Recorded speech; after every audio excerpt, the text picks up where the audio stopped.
Hello everyone, welcome to my channel. Keep it simple but significant. I am your host Sasi. Let us start today's discussion. Protection of Women from Domestic Violence Act 2005 incorporates which of the following forms of violence against women? तो protection of women's from domestic violence act 2005 में कौन कौन से violence बताए गए हैं जिस पर कार्यवाही होगी। तो ये है physical violence, emotional violence, sexual violence and economic violence. ये चार के चारों ही हैं। सो the answer is D 1, 2, 3 and 4। सारे के सारे ही करेक्ट हैं। Who decides whether a juvenile criminal in the age group of 16 to 18 should be tried as an adult or not? कौन डिसाइड करता है जो जुवेनाइल क्रिमिनल है एज ग्रुप 16 से 18 में, तो उसको एज अ अडल्ट देखा जाएगा या नहीं? तो ये है juvenile justice board. Answer is A. Juvenile justice act 2015 में आया था और वो अलाउ करता है जुवेनाइल जस्टिस बोर्ड को to decide whether a juvenile criminal in the age group of 16 to 18 years should be tried as an adult or not. What all crimes can be CBI investigate? CBI कौन कौन से crime को investigate करता है? तो ये हैं economic offences. Economic offences जो हैं उसको सीबीआई इन्वेस्टिगेट करता है, और सीबीआई इन्वेस्टिगेट करता है करप्शन को, और सीरियस एंड ऑर्गेनाइज क्राइम जो होते हैं, टेररिज्म, अदर देन टेररिज्म, उसको ये इन्वेस्टिगेट करता है। What is the maximum fine under Whistleblower Protection Act 2014 for false or frivolous complaint? तो जो विस्टल ब्रोवल प्रोटेक्शन एक्ट 2014 आया है फॉर फॉल्स और फ्रिवलस कंप्लेंट के लिए, उसके लिए मैक्सिमम फाइन पूछ रहा है क्या है। तो मैक्सिमम फाइन है आपका 30,000 रुपया। Answer is C, up to 30,000 रुपये, और इसमें 2 साल की जेल का भी प्रावधान है।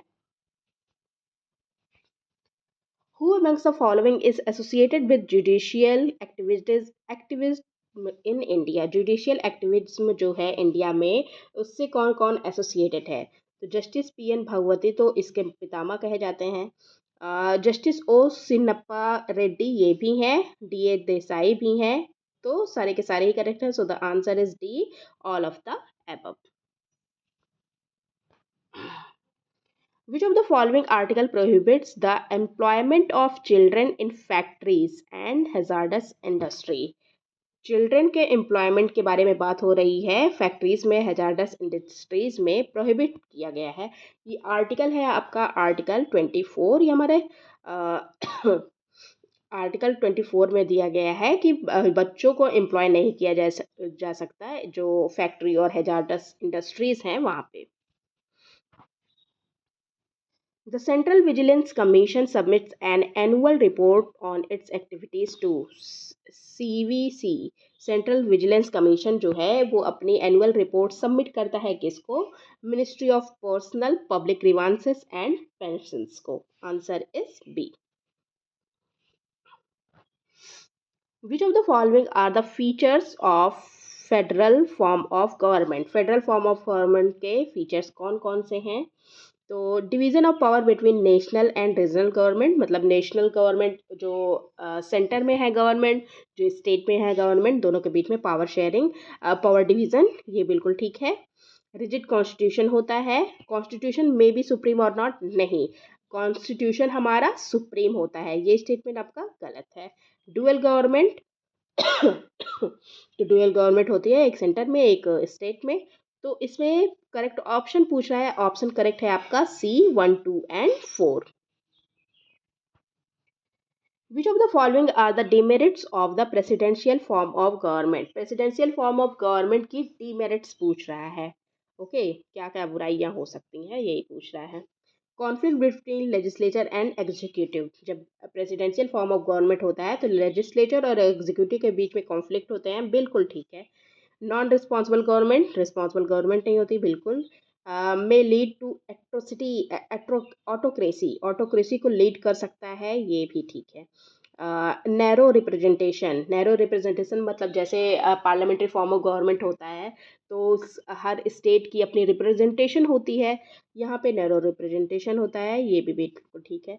So the answer is D, सारे के सारे ही करेक्ट हैं। आंसर ही करेक्ट ऑप्शन पूछ रहा है, आंसर इज डी 1 2 3 एंड 4।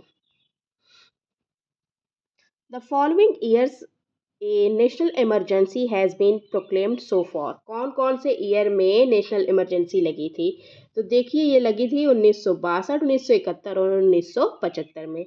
1962 में लगी थी जब इंडिया चाइना वॉर हुआ था, और 1971 और 1975 में आपका ये इंदिरा गांधी जी ने लगाया था। ओके, 1975 में because of internal disturbance under Indira Gandhi government. Okay, और 1971 में आपका इंडो पाकिस्तान वॉर हुआ था, जिसमें हमने बांग्लादेश को लिबरेट किया गया था।